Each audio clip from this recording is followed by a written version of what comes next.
we defined genre as a category of literary composition in relation to content, tone, and techniques that are used. What that means is that we can take different literary compositions and categorize them according to their content. What's the content? What the story is about. If the story is about witches that like to eat little children in forests, what genre could that be?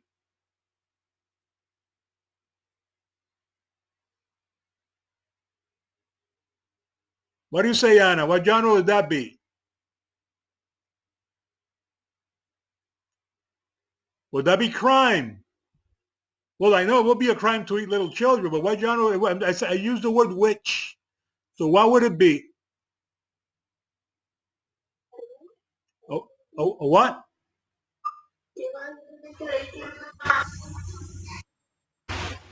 Okay, it will be fantasy, right? Because it will be fantasy because where do you usually see witches? Well, fantasy. Sometimes in other genres, but in fantasy, a lot of witches, right? In fantasy. So not only do these stories have certain content, but they also have a certain tone. A tone is like a certain attitude that creates a feeling in the reader or the viewer. And also, there are specific techniques that are used. There are techniques that are used, for example, to describe things in a very moody way. Well, you see that in horror more than in other genres, right? So every genre has like their particular technique, tone, and content. And we distinguish them from something called the forms of literature in the last lesson. Who can tell me what the forms of literature are? Who can mention one of them to me? These are the forms that literature or language can assume, and we discussed three of them last week. Who can tell me? Who can mention one? Prose, exactly. Prose is one of those. And what's another one? Poetry is another one. And the final one? And drama, very good. And you know that they all have their goals and their functions, right? We discussed that in the last lesson. So it's important that we distinguish one from the other. So let's continue exploring the concept of genre. And the next one we're going to visit is a genre that's known as Gothic or horror. You know that last week I mentioned the fact that there were three different genres out there that deal with the extraordinary. And what the extraordinary? Well, anything that is not ordinary. What would be ordinary? Ordinary would be like, for example, you hear a noise in your backyard and you open the window and you happen to see the neighbor's dog that happened to jump over the fence and he's messing around your backyard and making noise. That would be pretty ordinary, right? That happens every day in different places all around the world. Now, let's say that you're hearing a noise, but when you open the window, you don't see your neighbor's dog. Actually, what you see is a T-Rex. That's not ordinary, right? That would be very extraordinary. So that's what we mean with extraordinary, something that will be either impossible or implausible. And these three genres deal with the extraordinary in different ways. They are justified in different ways. In the case of fantasy explains everything away or justifies everything with one word. Does anybody remember the word that we used in the last lesson? Something extraordinary happens, and in fantasy you say, oh, that's happening because it's this. What? The M word. It begins with M. Anyone?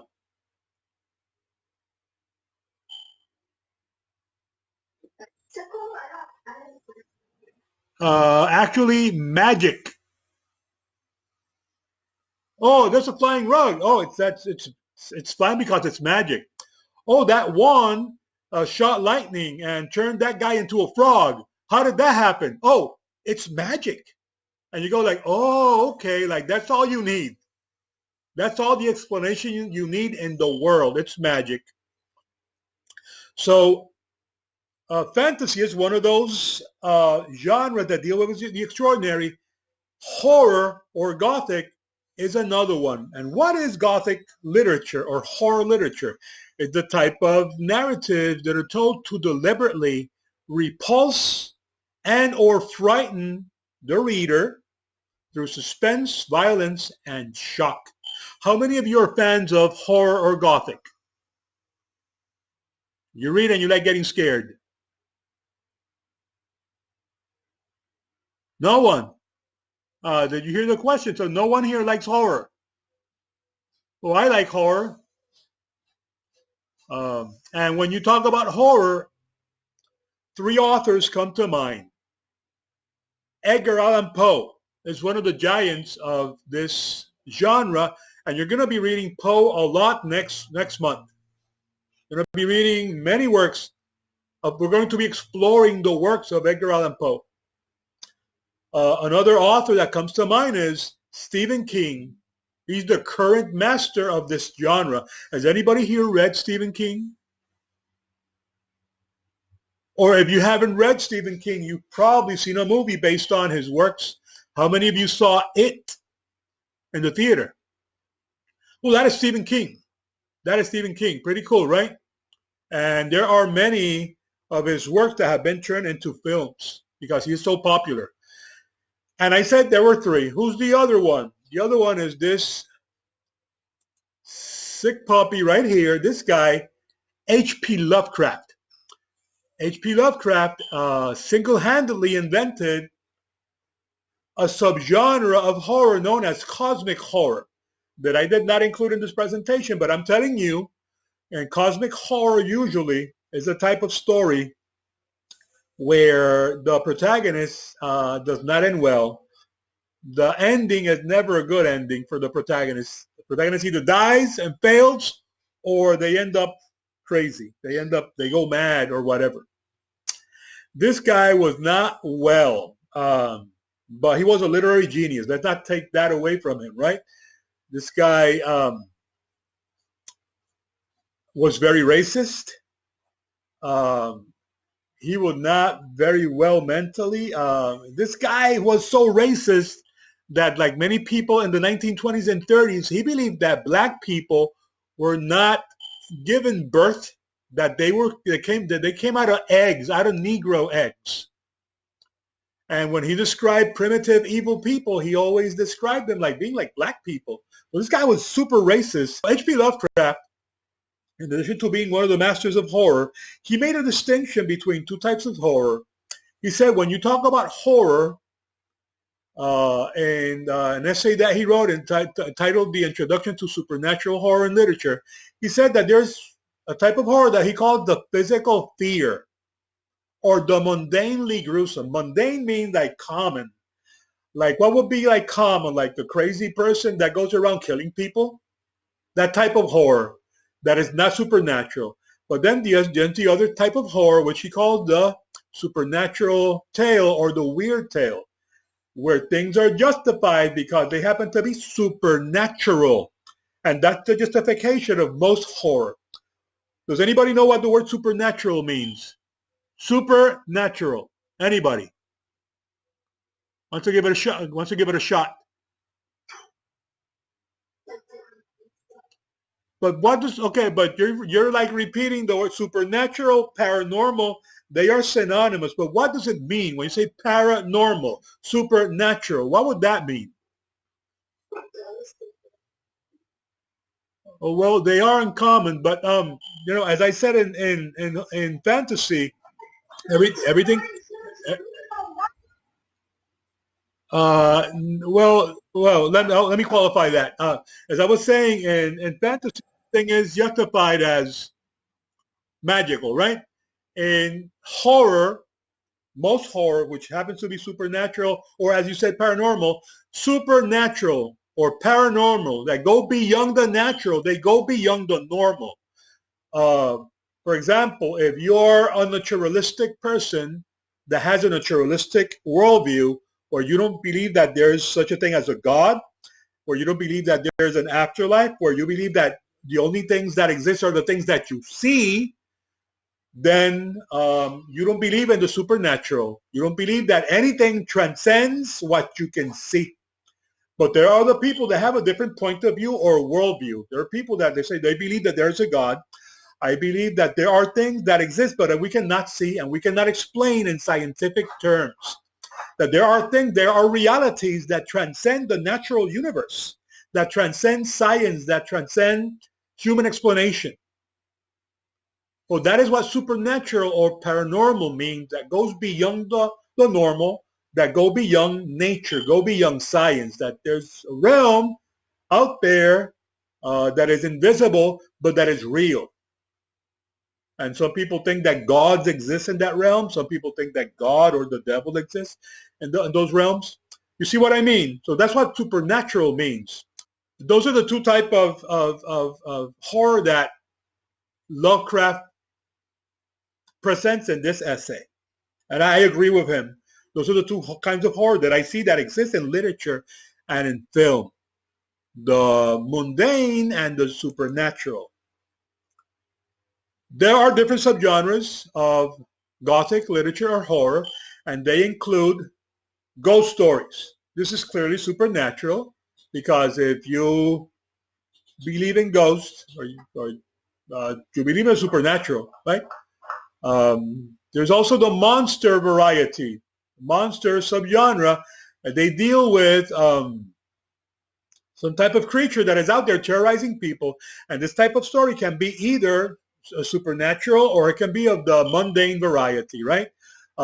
These type of stories you see like vampires, like Dracula, werewolves, like zombies, like some type of impossible creature that was created in a laboratory, like Alien or something like that, right? Or Frankenstein, or some kind of creature like in a movie called Splice that was genetically engineered. And we can genetically engineer creatures. That is possible today. So that's why I'm saying that it's both supernatural and it's both mundane. It can be like from one end of the spectrum of horror to the other. Other subgenres include occult, and this is purely supernatural. These are stories about demons, devils, demonic possession, dark witchcraft, sorcerers, this kind of stuff. And the nature of these stories presuppose the existence of good and evil. Some people do not believe in good and evil. If you are going to engage one of these occult stories, they presuppose the existence of evil and good, and that evil has a source, and that good has a source. And obviously the source of the good will be God, and the source of the evil will be the devil. And you can see that in, I'm going to mention movies, right? But because you guys don't read much books, but movies like The Conjuring or The Nun that you're seeing right here, those are movies that presuppose the existence of, it's basically a battle between good and evil. You got the slasher variety that can be also both mundanely gruesome or supernatural, depending on who the killer is. This is the type of story where someone goes around like chopping people to pieces. Here you're seeing Freddy Krueger. In the case of Freddy Krueger, he is supernatural. But then you have other characters like Leatherface, and Leatherface is not supernatural, right? That's the one that goes around with a buzzsaw chopping people in pieces too. I have like no, this type of story had like no appeal to me. I don't know if you like these kind of stories, but I don't like them at all. And you have survival horror. So if you're a fan of things like The Walking Dead, that's what survival horror is all about. It's about a protagonist that is trying to endure the result of some type of apocalyptic event, right? In this case, is the case of this guy that you're seeing here, Zombie. He looks very juicy, right? And he is part of what will be called a zombie apocalypse or something like that. Mystery. Mystery is probably one of the most misunderstood genres. I think it's funny when people say, in Spanish, they say, voy a leer un libro de misterio, voy a ver una película de misterio. And they're not referring to a work that is actually a mystery. They're referring to horror. I don't know why some people mix mystery with horror when they are completely two different things. A mystery could only have to do with horror. You decide to mix mystery with horror. But by itself, it has nothing to do with horror. The word mystery comes from a Greek word, mysterion, and mysterion means hidden. Imagine something that is hidden behind a curtain. If it's behind a curtain, can you see it? And unless you have X-ray vision, no, you can't see it. So that's what mystery is. Mysteries usually deal with stories where something that is hidden, some particular kind of knowledge, or some event that is mysterious, something that is hidden, tries to be uncovered. We want to learn what happened. Mystery is synonymous with the detective story. What do detectives try to do? Uncover mysteries. That's what their job is. What is not known, they try to reveal it. They try to make it be known. So as you can see, mystery intrinsically has nothing to do with horror itself. It's something else. And usually this uncovering of the truth or the mystery is done through a mixture of intelligence, ingenuity, and logical interpretation of evidence, and sometimes what people call luck, right? Which I call providence. Who's the most famous detective of literature? Can anybody tell me? Who's the most famous solver of mysteries in literature? What character? I'm not hearing you. Exactly. Sherlock Holmes, the most famous detective, right? Sherlock Holmes.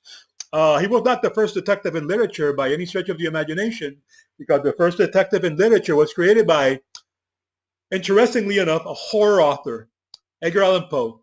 Edgar Allan Poe, even though he was very accomplished in the genre of horror, and he is one of the giants of horror, he invented the genre of mystery also. He wrote the first mystery story, The Murders in the Rue Morgue, which is about the murder of some women, some prostitutes in a red district area of a city. And at the end, you have the detective that is in charge of the case, a guy called C. Auguste Dupin, revealing the mystery, who was the killer. And the killer was, brace yourself, a circus-trained gorilla with a razor. I know it sounds silly, but I mean, you got to begin somewhere, right? So that was the first the first mystery ever written. And among the giants of this genre, you have Arthur Conan Doyle, obviously the creator of Sherlock Holmes, and in our era, the most famous mystery author is Agatha Christie, one of the best-selling authors in history.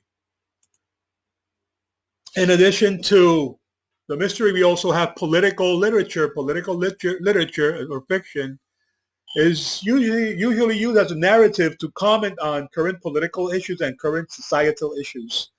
And here you have a picture of an adaptation of a very famous political story by Margaret Atwood titled The Handmaid's Tale, where in the world, most women have become unfertile, and women that are fertile are turned into slaves so they can bear children. So it's a pretty horrific story.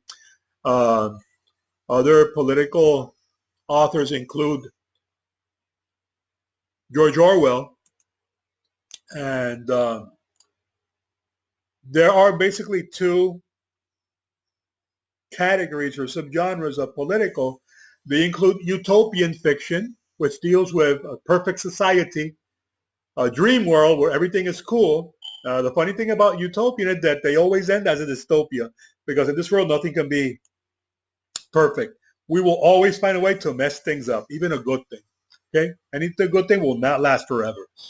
And dystopians. Dystopian literature or fiction deals with nightmare worlds, like America under the leadership of Donald Trump. Sorry, I had to say it. Those are dystopias. The most famous dystopian novels include the one that I just mentioned, The Handmaid's Tale, and the granddaddy of them all, 1984 by George Orwell. You're seeing a picture here of Big Brother, who is the dictator, the ruler of London in the future. And he's watching you. Can you imagine having your flat screen TV on the wall and having that thing looking at you day in and day out? Because that's what happens in 1984. It's a nightmare world where even your thoughts are controlled. It's a novel you should read. It's a novel everyone should read. And if you want to read something else from George Orwell, I recommend that you begin with a story titled Animal Farm. And Animal Farm is about a revolution made by little animals. You have your horsey and your cows and your pigs and all that. They're tired of the farmer because they feel being taken advantage of from the farmer. And they make a revolution because they want to be equal. And the animals revolt. And it's like a very cute animal story. It ends as a nightmare. I fully recommend Animal Farm. And I know that once you read Animal Farm, you're going to want to read 1984. Okay, so check them out. Romance is the top-selling genre in the world. And it's easy to figure out why. Who reads most, men or women?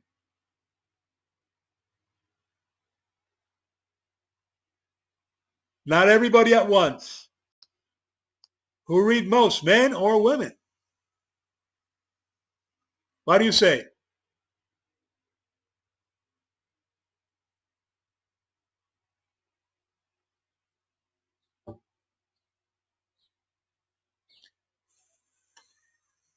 Ms. Arroyo, what do you say?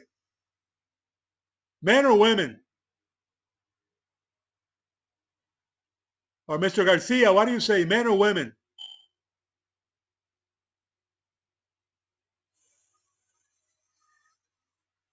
Okay, nobody wants to be wrong, huh? Women. Women read more. Why? Well, that one's easy. They have more free time than men in their hands. That's a fact. That's why they can read more. And what do they like to read? Romance. You just look at the numbers thrown out there by the publishers, and the best-selling genre is romance. And romance are, the word romance in the 19th century was used differently. Back in the 19th century, it referred to stories that involved chivalry and adventure, right? A romance. But that's not what it means in our time. The romance is about relationships, about people falling in love and out of love, about character development, about engaging other persons. That's what romance is about. And among those subgenres that are out there, we already mentioned the romantic comedy, so I'm not going to show it here again. You can mix comedy and romance, and it's very popular subgenre. And in Japan, guess what? In Japan, people read something called manga a lot. Does anybody know what manga means?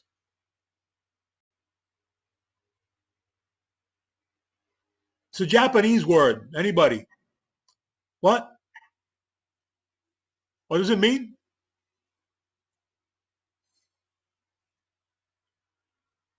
I need some of you that are showing me the ceiling to show me your face, please. I need to see your face, son. Thank you. Nobody knows what manga means. So you don't read manga.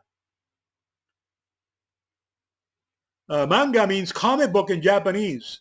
So a lot of people read comic books in Japan more than any other part of the world. And they read all kinds. They read all kinds of mangas, and very popular mangas in Japan happen to be those that are romantic. So there are subgenres of romantic mangas in Japan. Some of them are called shoujo, and there's the explanation of what it means. Another type is yuri, and the other kind is called jōai. I don't know if I'm mentioning it correctly because I don't speak Japanese, but I'm just mentioning that you can read more about them. Science fiction is another type of genre out there. And similar to fantasy and horror, this one also deals with extraordinary events. But this time they're explained differently. Fantasy explains them with magic. Horror explains them and justifies them with supernatural. And how does science fiction justify these events that occur? Anybody can tell me? How do they explain it? Remember that there is science in the fiction. It's science fiction, sci-fi. So how is it explained? Mr. Gunting, what do you say?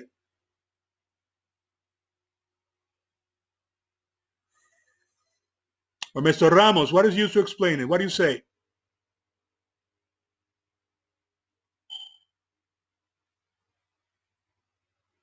Go ahead. Yeah, go ahead, Mr. Quinones.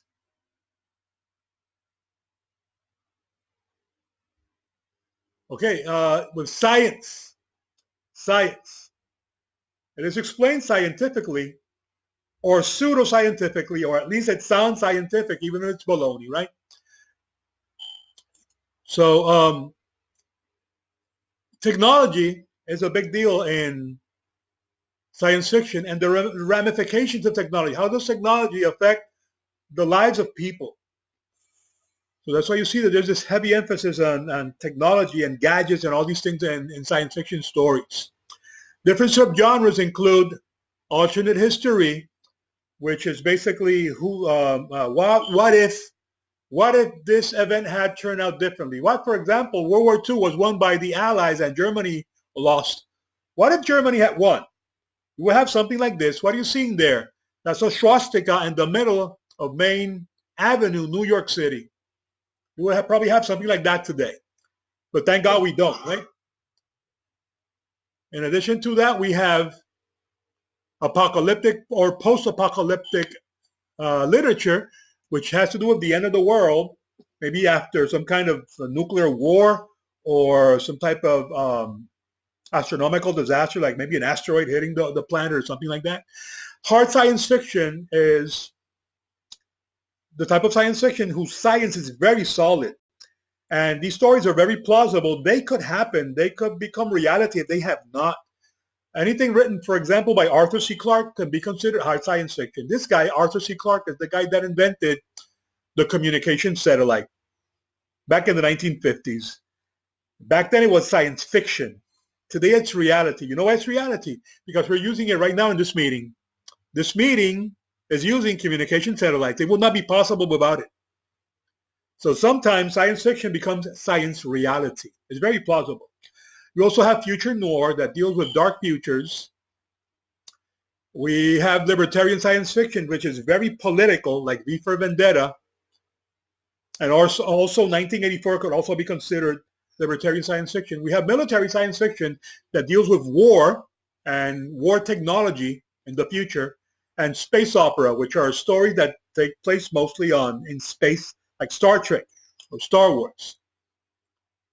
And then we have punk that can be divided into cyberpunk or steampunk, which is the use of cutting edge technology to combat political regimes, like, for example, the Mona Lisa Overdrive, the Matrix films, anything by William Gibson could be considered cyberpunk. Finally, the thriller is a story that usually mixes fear and excitement. That's why it is confused so much with horror. The thriller and horror are confused a lot, but they are not the same thing. The thriller can be borderline horror, but it's not horror. It's a different genre. It does not have the repulsive and the supernatural aspects, but it does use fear and excitement. Like in Jaws, for example. Some people call Jaws horror, but it's not. It's a thriller.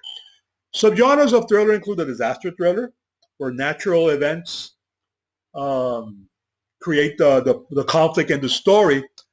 Like Crawl, in the movie Crawl, a hurricane overfloods a swamp, and it makes the alligators that live in a swamp go into a neighborhood, right? And that's where the drama comes from. There'll be earthquakes and things like that. You have psychological thrillers where you usually have some crazy or disturbed person going through a series of problematic events. Crime thrillers, which is very close to the crime, and the techno thriller, which is heavy on the use of technology and its ramifications to create thrillers, right? Like somebody stole a nuclear weapon, and we have to find it before they use it in a terrorist attack. That's usually what you would expect to see in a techno thriller. Anything written by Tom Clancy could be considered a techno thriller. And there are other genres out there. Genres continue to evolve and change and be combined in interesting ways. Other genres include this list that you see here. They do exist. They're not very popular today. They're not mainstream, but maybe in the future they will become. And maybe someone will invent some other kind of genre, right? So for today, we have this assessment. This should be in my inbox by tomorrow. And in our next lesson, we will be discussing plot.